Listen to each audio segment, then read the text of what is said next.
I seriously doubt that I am an ideal husband. I have a stressful job, and I know that sometimes I come home a little irritated. I may not be the best provider either. I'm certainly not a millionaire, but we're doing okay. We have a nice house, 2 luxury cars, my wife has a closet full of beautiful clothes, and our 8-year-old daughter, Jennifer, has a lot of expensive toys. I think when it comes down to it, I'm just a simple, hard-working guy who loves his wife and family. Linda and I have been married for almost 12 years, and have been heaven on earth for most of those years. I say most of the time because over the last couple of months, something has clearly been off between Linda and me. It's hard to say for sure, but she behaved strangely, somehow distantly.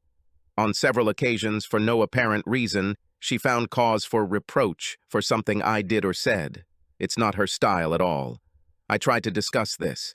I asked if she was angry with me for some unknown reason, but like all women, she simply said that nothing happened except that she was a little tired, or she had a bad day. At first, I thought of giving her some time to figure out what was bothering her, but over time, this distant attitude became old and annoying as hell. Her attitude aside, as any married couple probably knows, you can't have a problematic relationship with your spouse without affecting the bedroom. I have always tried to keep our love life spontaneous and exciting. I've always been a romantic at heart, so sometimes I'd start foreplay by bringing home a dozen roses after work. In the past, such gestures never failed to make love later that night. But lately, my love affairs have been met with nothing more than a thank you and a kiss on the cheek. Instead of taking my attention for what they were, it was almost as if she saw them as some pathetic attempt to make amends for something I had done wrong. It had been a few weeks since Linda had started blocking sex, and my attempts were met with either her not being in the mood or having a constant headache. On those rare occasions when she gave in to my persuasion, she lay there while I did all the work. Over time, I realized that I began to remove myself from the situation. I would come home, play with my daughter, and try to pay as little attention to my wife as possible. Of course, this only made the situation worse. Whenever I had a minute at work, I started going over everything in my head. I tried to remember when and how it all started. I tried to remember if I had done anything that might have provoked a change in Linda's attitude, but nothing came to mind. I ran through dozens of different scenarios in my head, trying to come up with some kind of cause and effect analysis. The more I thought, the more often one incredible reason for Linda's behavior appeared in my thoughts. I wondered if this was possible. Could my wife be cheating on me? I told myself that no, she would never do such a thing. But every time I tried to put 2 and 2 together, it turned out to be 3. Me, Linda, and a lover. I tried to tell myself that it was simply impossible, but you know what they say about curiosity. I started reading about what signs to look for, differences in behavioral patterns, clothing, schedules, that kind of thing. Truth be told, I didn't really notice Linda wearing any revealing clothes or dressing sexier, but then I only saw her when I came home after work. Who knows how she dressed during the day? I also had no idea what kind of schedule she had. She was always running somewhere. Why? Again, who knows? When it came to changing her relationship, however, some of the symptoms sounded awfully familiar. I thought about hiring a private investigator, but I had no real evidence. All I had were suspicions and definitely nothing that would justify the cost of surveillance, so I began investigating on my own. I did little things like calling home in the middle of the day. Sometimes she was at home, sometimes she wasn't. I then took out an old outdoor security camera and discreetly installed it under the eaves of the garage. I connected it to a recording device that I hid on the back shelf behind the paint cans. I wanted to see if any strange cars were coming to the house, but after 2 weeks of observation, there were none. I saw my wife leave the house several times, then tell me that she had been at home all day, but she wasn't gone long enough for anything to happen. Well, unless her lover was a one-minute wonder. Perhaps it was just a minor errand that she considered too unimportant to mention. This was definitely not evidence of an illicit affair. Time passed, and although I still had absolutely no evidence of any pranks, my suspicions deepened. Her mood was getting worse, and we hadn't made love for a couple of weeks. I started to get angry. Our 12th anniversary was approaching, and I saw this as an opportunity. I wanted to go out and have fun. It had been a long time since Linda and I had gone out for an evening of dinner and dancing. Maybe, just maybe, this will bring the spark back into our marriage. I was definitely willing to give it a try. We agreed that Jennifer would spend the night at my parents' house so we could really enjoy ourselves without any time restrictions. I made a reservation at Plato's Place, one of Linda's favorite restaurants. She took my arm as the head waiter showed us to our table, and I was hoping that some of that old magic would return, but for some reason, she seemed a little tense. We ordered a bottle of wine for dinner, and I saw Linda begin to relax. She began to behave as before. Our conversation was light and playful. After dinner, I saw that my beautiful wife was getting impatient to go dancing. I wanted to go to a new dance club that opened a couple of months ago, but Linda talked me into going to the same place we always went to. It was a nice place with intimate lighting and a nice, cozy dance floor. They catered to a slightly older crowd and played music that you could actually dance to, so she didn't have to do much convincing. Well, I'm not that bad of a dancer, if I do say so myself. In fact, this is one of the things that brought Linda and I together. We both love to dance. We found a nice, private table for two, ordered a couple of drinks, took a sip each, then went to show the others that there's more to dancing than just the step. It was like old times. We were both having a great time. We were tired after almost an hour of continuous dancing, so we returned to our table to rest. I sank into a chair, Linda took a sip from her glass of wine, then excused herself and went to the women's room. I watched my beautiful companion as she gracefully swayed her hips with every step. When I finally took my mind off the perfection of my wife's ass, I realized that I wasn't the only one who had my attention on her. Sitting alone at a corner table on the other side of the dance floor, there was a very attractive guy who watched Linda's every move. For a second, I thought she made a peephole with him and wondered if they knew each other. When she disappeared into the toilet, I thought the guy looked straight at me with a smug look. But at this distance, it was hard to tell. The place we were at was strictly a dance club, and I wondered why the guy came alone, but then thought that, like Linda, his date was probably in the girls' room. I kept it in view from the corner of my eye as I waited for my beautiful wife to return. Again, as she passed him on the way back, I was sure I saw them both smile and glance at each other.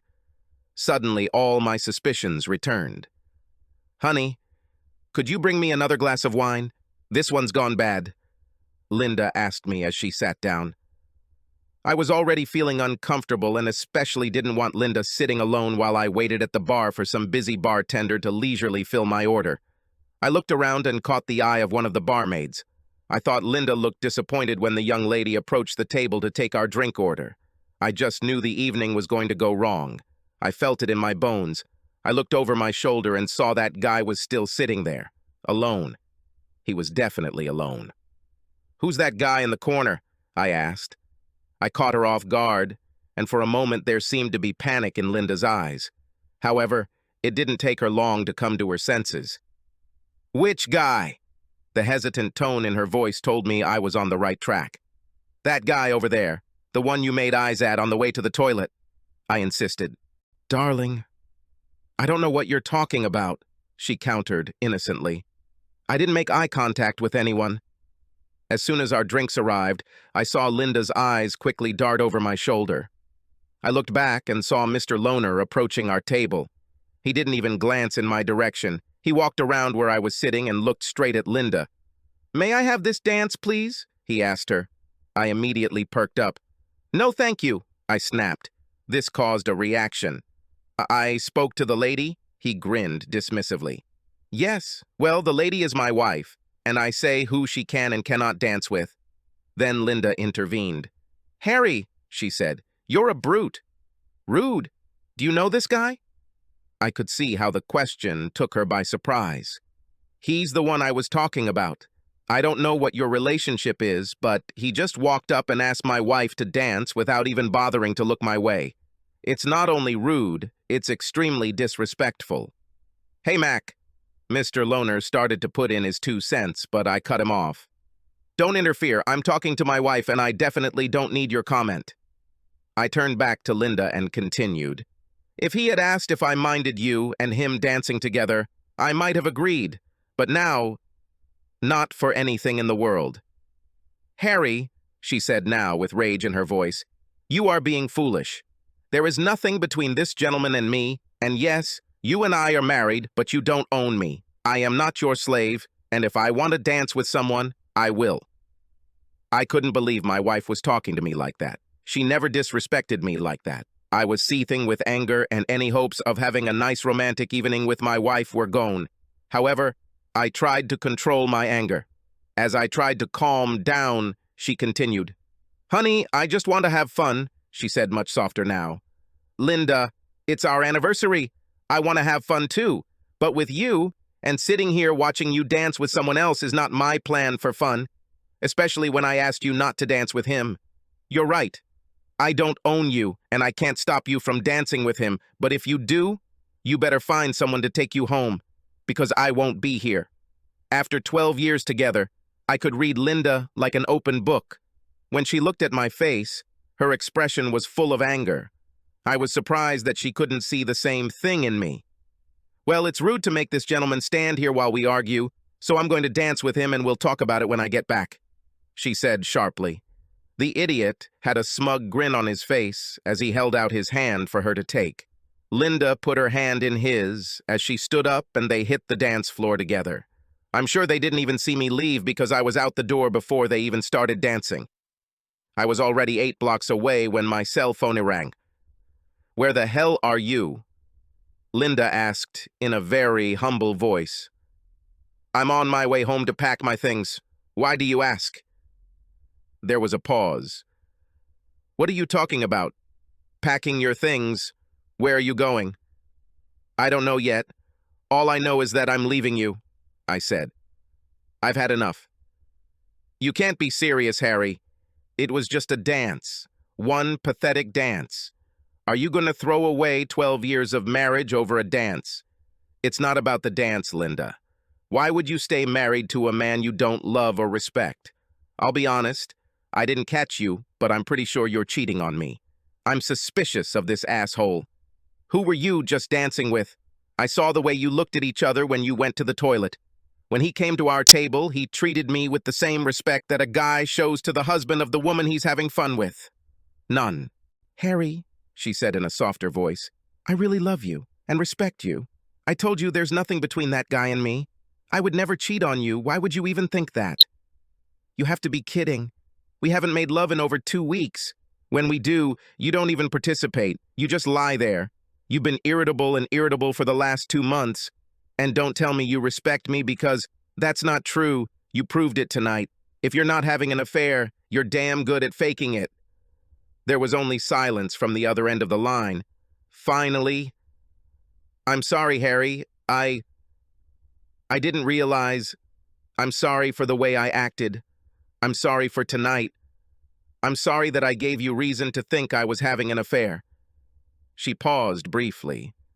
I probably really looked at that guy on the way to the toilet. He was a handsome man. I noticed him when we were dancing, and we probably saw each other at the same moment, but I'm not having an affair with him. Please, darling, please just come back and get me. We'll talk about it.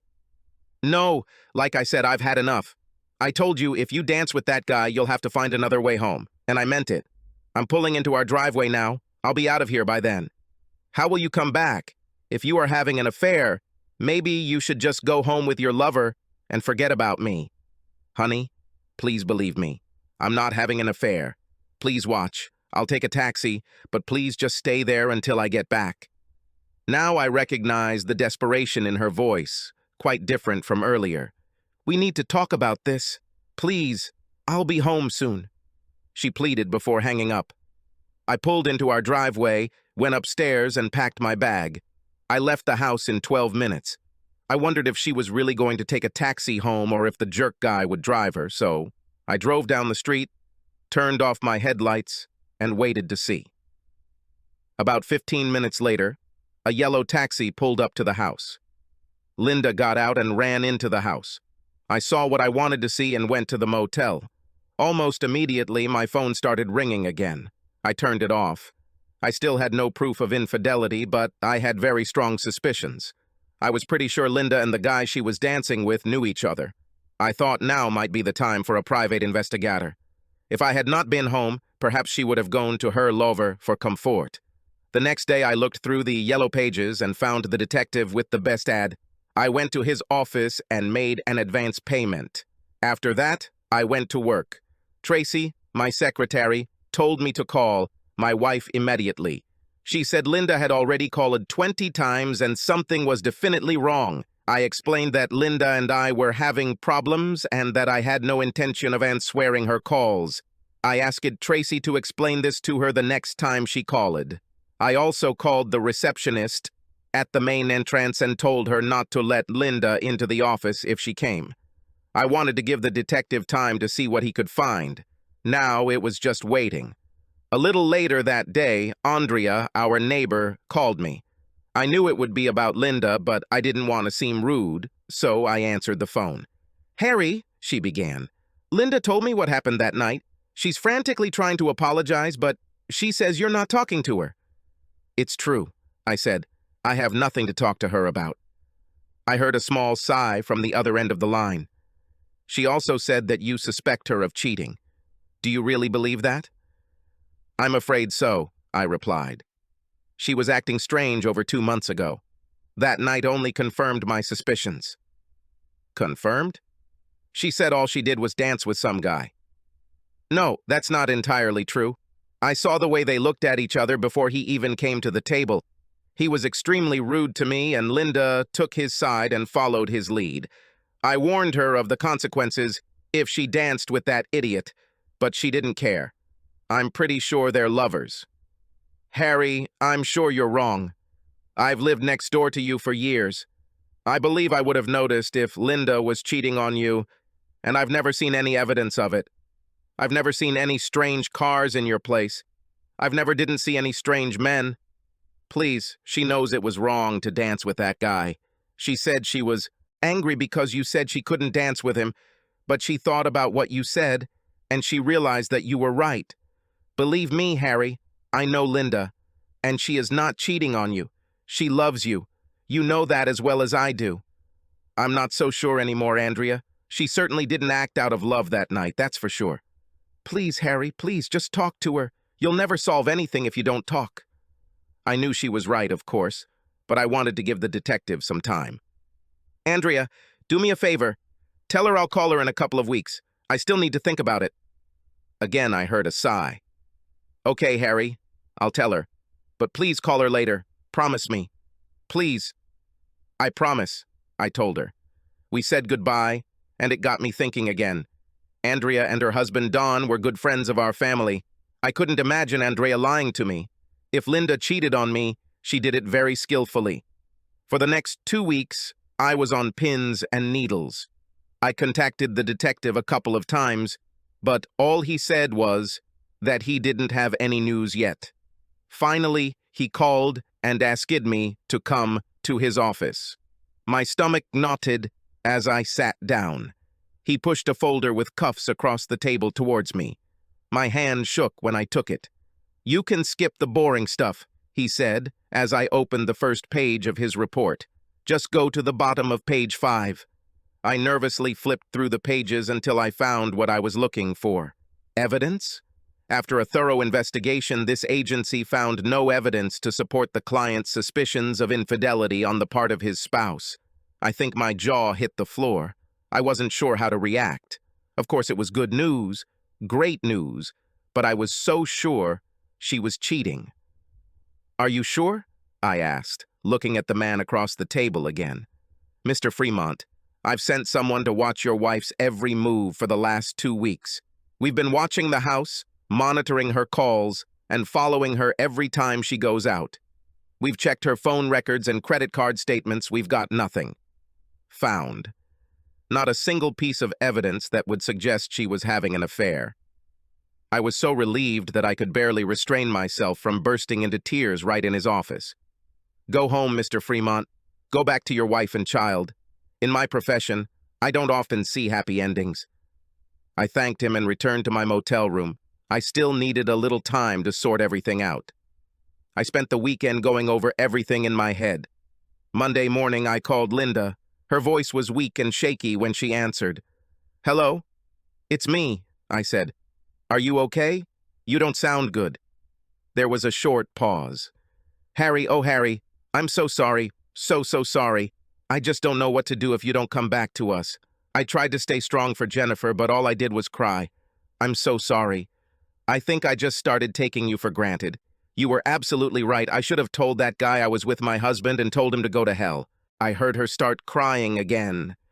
"I showed you no respect, and I don't know why, because I really respect you. I love you, and I respect you very much. I swear, Harry, if you give me another chance, I will never make that mistake again. Never." Linda's request actually surprised me. Her attitude was much different than at the dance club. When I didn't answer right away, she jumped to the wrong conclusion. "You're not coming back, are you?" "Yes, I'll be back," I said, then quickly added, "but only for a trial period. I want my wife Linda back.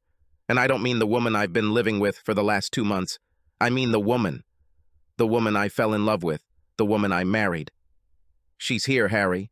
Honestly, she's here, waiting for the man she loves," she replied, sounding very sincere.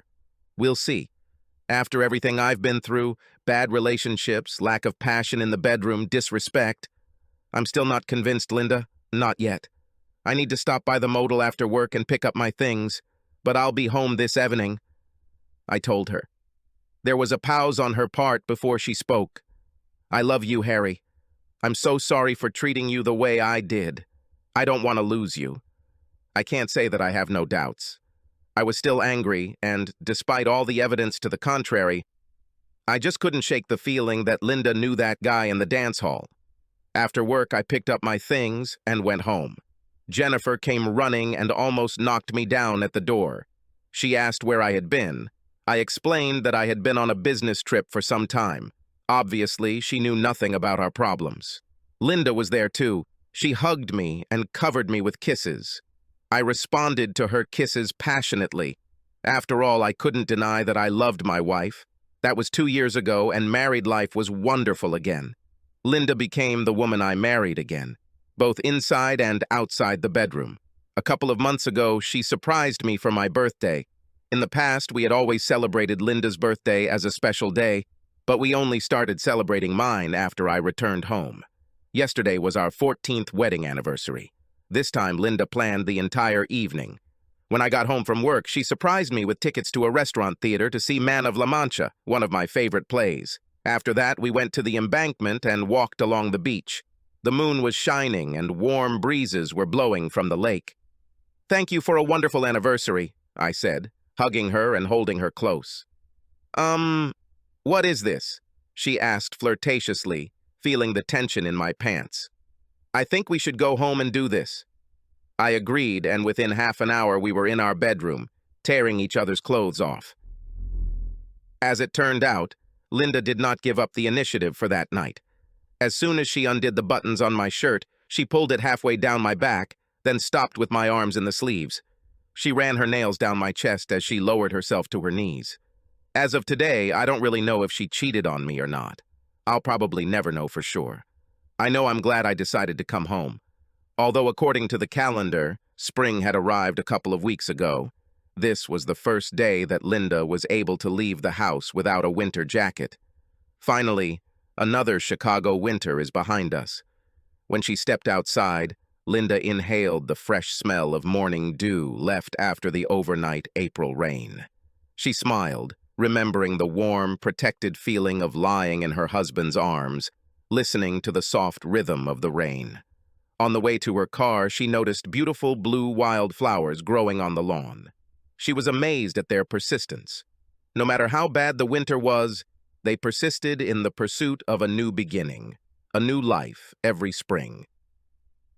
Linda hummed along to the car radio as she drove to a small cafe to meet Katie, a good friend she hadn't seen in a long time. She had a son, the same age as Linda's daughter, Jennifer. They met many years ago at a school event, became friends, and have been good friends ever since. Katie arrived first and had already taken a small table in the corner by the window. They waved and smiled at each other through the glass as Linda passed by on her way to the front door. The aroma of freshly brewed coffee permeated the busy cafe as Linda made her way to the line of customers, waiting to order their cup of Colombian bliss. Katie stood up when she saw her friend. "Hi." Both girls laughed at the same time as they hugged each other before sitting down. "It's been quite a while," Linda commented. "How are you?" Katie's eyes shone with joy as she answered her friend. The girls chatted, catching up and laughing at the funny things that happened at some of the school events they attended. They asked each other about children and both mentioned how fast they were growing. They had been talking for about an hour when Katie leaned across the table and lowered her voice.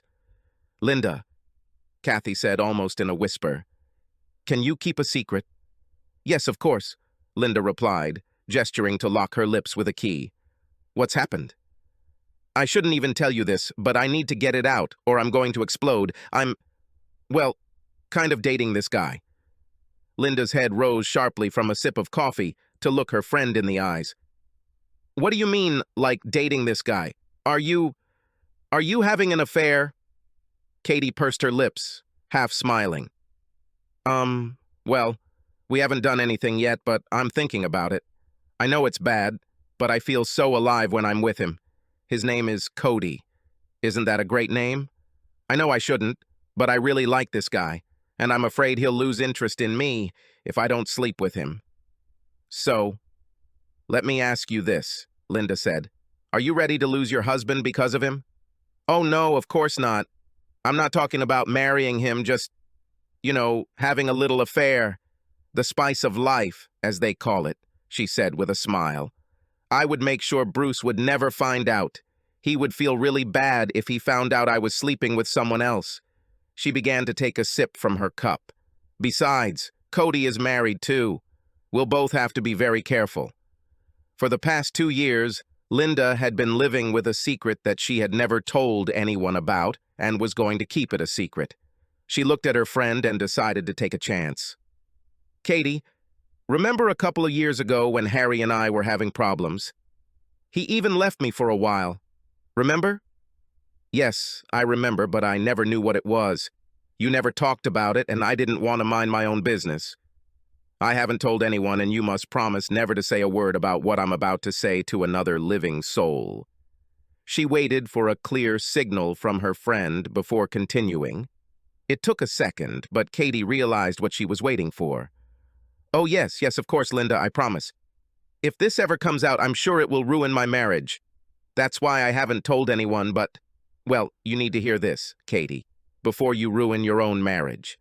At that moment, the waitress came up with coffee. Linda waited until she had finished pouring them fresh coffee before she began. "I'm probably no different from most other married women. After 12 years of marriage, I felt, bored.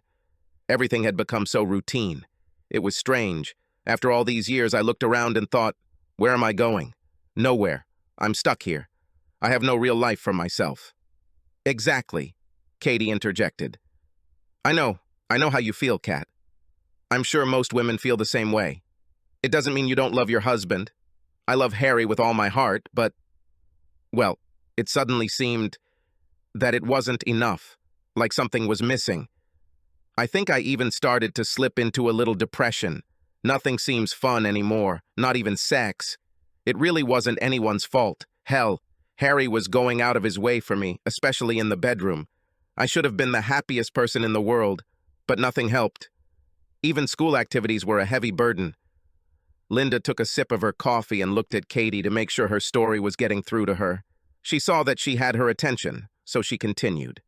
"Then I met Terry. Did you have an affair?" Linda confirmed this with a slight nod of her head. "Emotional affair, yes. I came to my senses before it became physical." "Thank God," she said, relieved.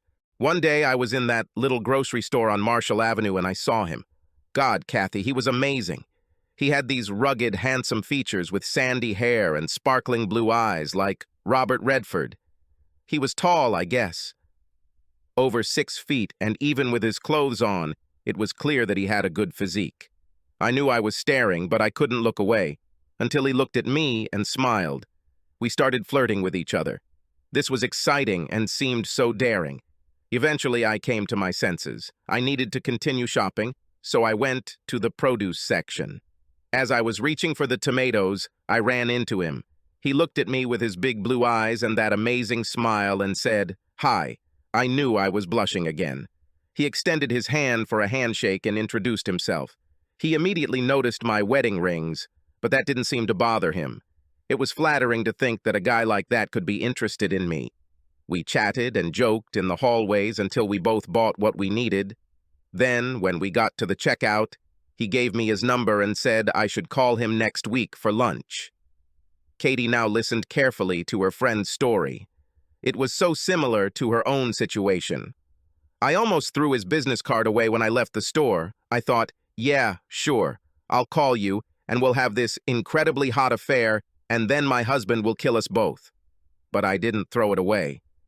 Didn't throw away what? Asked an intrigued friend. I didn't throw away his card. I stuck it in my purse. Hell, all the way home I was thinking about Terry. Harry came home while I was putting away groceries. I already felt guilty for snapping at him when he tried to help. I think it was some kind of subconscious defense mechanism. Poor Harry just asked if there was something wrong. Oh God, what did you say? I lied, of course. I told him I was just tired from shopping. The truth is, I was secretly over the moon. Anyway, Linda continued, I knew I shouldn't call him. It was wrong. But I also knew that because of the way I was feeling, I was very vulnerable. I kept telling myself, no, no, no. But I just couldn't help myself. I found one of the last machines in the city and dialed the number on the card he gave me. We agreed to meet for lunch the next day. Eagerly, Katie waited for her friend to take another sip of coffee before continuing. Kat, on the way to the restaurant, my emotions were on a swing. I was terrified and delighted at the same time, not to mention the fact that I was extremely excited. At one point, while we were talking, Terry reached out his hand through the table and took my hand. It was almost like going on a first date as a child. I'll tell you, I wanted to be in bed with this guy so bad, but my conscience, or maybe it was just fear, in any way, I just couldn't do it. But that didn't stop Terry. He has already begun his seduction. He started talking about how Harry didn't appreciate how wonderful his wife was. Stupid me, I ate it all. I started to get angry at my own husband. Terry soon convinced me that Harry was taking me for granted. God, Linda, that sounds like something I'm going through right now, Katie said. That's why I'm telling you all this, Katie. I want you to understand what you're getting yourself into. This guy you're dating, has he started talking about Bruce yet? No, absolutely not. Katie stopped and thought about her answer. Well, I mean, not really. He asked questions, like, does your husband know how lucky he is? And so on. Yeah, and of course you're starting to wonder the same thing, right? Well, Katie, this happens without even realizing it. When Harry left, he told me that I had been harsh with him for over 2 months. I didn't even realize I was doing it. I did the same in the bedroom. I just couldn't force myself to be passionate with a man who I thought was taking me for granted. She saw her friend's eyes light up as she continued her story. Think about it, Katie. What kind of man has an affair with a married woman? Can you imagine Bruce would do such a thing? Bruce? No, of course not. He would never do anything like that. Yeah, so why risk your marriage for someone who would do it? Linda asked. While Katie reflected on what she had said, Linda continued her story. Anyway, we met for lunch again the following week, and it was getting harder and harder for me to stay true to Harry. The third time we met for lunch, he almost convinced me to go to his apartment. I could see he was starting to get angry at all my excuses, and I knew that if we met for lunch again, we'd end up in bed together. As we were leaving the restaurant after this third date, I mentioned that I needed to buy a new dress because Harry was going to take me to our anniversary. I told him that we would probably go to the same club we usually go to. Harry talked a lot about all the fun we had there and how we danced all night. Terry jumped on it immediately. He said he would be there to dance with me. I told him that it would be better if he didn't do this because it was our anniversary, and my husband might get angry if I danced with someone else. But Terry was persistent and said it would make Harry appreciate me more. He said he would show Harry that other men wanted me, and maybe that would make Harry appreciate me more. "Oh my God, Linda, he really came, didn't he?" Katie asked. Linda took a sip of coffee. "He came. I saw him as soon as we walked in. I didn't dare say anything to him, of course. Until that moment, Harry and I were having a great time, until Terry came over and asked me to dance." "Oh my God," Katie whispered. "Yes. And to make matters worse, he completely ignored Harry. In fact, he was extremely rude to me. Harry naturally was furious and gave me an ultimatum, saying that I could not dance with him. Well, you know how I might be stupid. I got angry and said I would dance with him anyway. Harry said he wouldn't be there when we got back from the dance floor, but people always say that. Who believes that?" Tears began to form in Linda's eyes as she continued. "When we started dancing, I told Terry that he shouldn't have done that in front of Harry. I asked him why he was so rude. He said he wanted to put Harry in his place. That made me angry. Of course, Terry held me very close on the dance floor, but by then I was more worried that Harry was watching us and would be even more furious. In fact, I was so nervous that I didn't even notice when the first dance ended and we started the second. When the dance was over, I told Terry that I didn't want to dance anymore. I said I was going to spend the rest of the evening with my husband. I headed back to the table and saw Terry following me. I asked what the hell he was doing. He said he wanted to apologize to Harry. When we returned to the table, Harry was not there. Terry sat in his place and said that he would wait for his return. I don't really think he meant to apologize. I think he wanted to piss Harry off even more. "Why?" Katie asked. "Why did he want to do this?" I think he was counting, since he had so far had no success in getting me into bed, that he would create problems between Harry and me.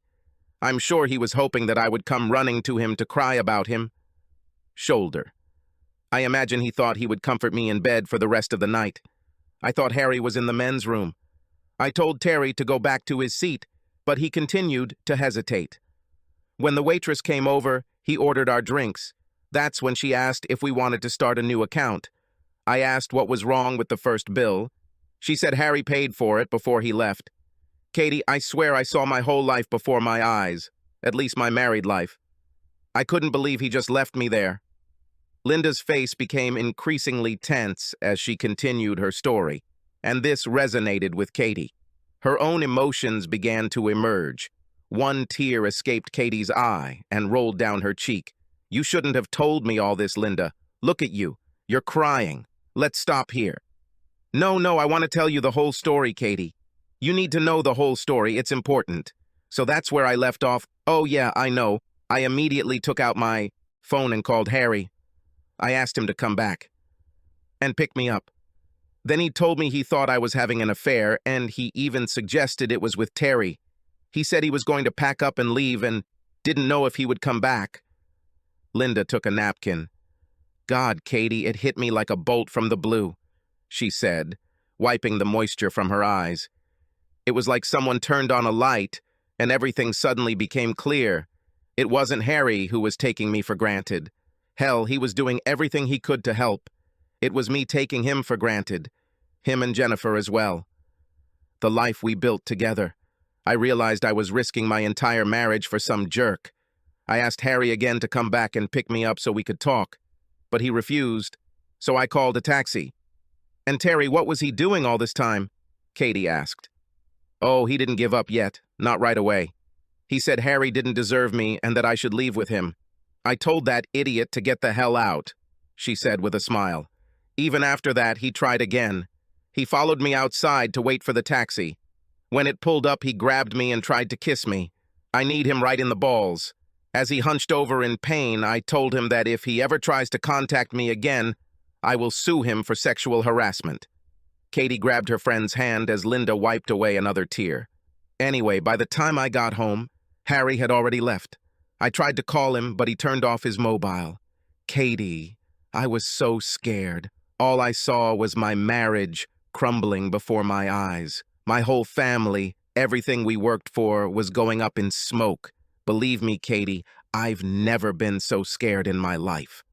The next day I tried to call him at work, but he refused to talk to me. His secretary told me that he even ordered the receptionist not to let me into the office if I came.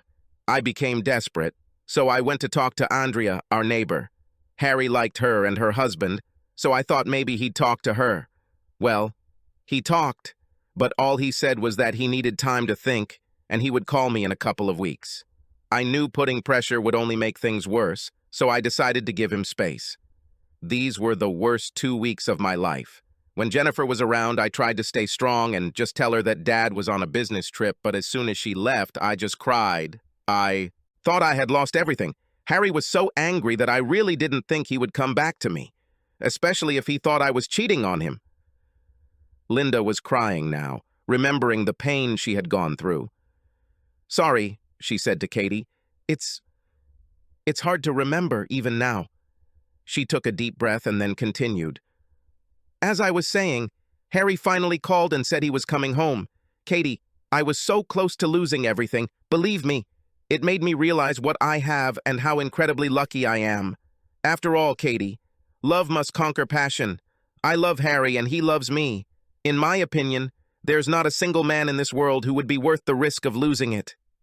"Wow," Katie said thoughtfully. "You're right. I don't know what I would do if my husband left me.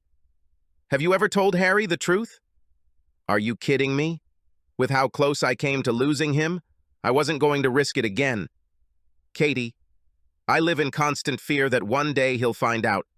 But since the day he came home, I've tried to be the best wife I could ever have. I never took him or our marriage for granted again. Every day I thank my lucky stars for what I have and show Harry how much I appreciate him with all the passion of my soul. All I can hope for is that it will be enough if he ever finds out." Katie squeezed Linda's hand comfortingly. "I'm so glad you told me your story. You stopped me from making a big mistake, Linda. Thank you." The two friends talked some more and then agreed to meet again before saying goodbye. Linda felt good knowing that she had just saved her friend from making a terrible mistake. She parked at her house in time to greet her daughter with a kiss and an after-school snack. "Damn," she thought to herself, "Jennifer is growing up so fast. She'll be 10 years old soon. How does time fly?" When Harry returned home from work, Linda greeted her man with hugs and kisses. She had never spoken about that painful part of their marriage until that day. Talking to Katie only reminded her again what a wonderful life she and Harry had built together. Later that night, as Harry lay blissfully asleep next to her, Linda rolled onto her side and propped herself up on her elbow. She looked at the wrinkles on his face that had appeared with age and remembered when each one appeared. With an almost imperceptible touch, she ran her fingers along the outline of some of the later ones. Her heart beat with admiration and love for the flesh and bone man lying next to her. Quietly, Linda leaned down and touched her lips to his, but when their lips touched, Harry's lips turned into a big smile. He hugged his beautiful wife and kissed her passionately. "I thought you were sleeping," Linda whispered. "Actually, I was laying around thinking about what to get Jennifer for her birthday," he replied. "You know what she really needs?" "What?" "A younger brother or sister." This was not a complete surprise. They discussed the possibility of having another child, but never came to a final decision. Linda smiled. It looks like her husband has just resolved the issue. "Well, considering Jennifer's birthday is only 2 months away, honey, isn't it about time we get started?" Harry's smile widened. "You are reading my mind." 2 months later, Jennifer celebrated her 10th birthday with a big party in her backyard.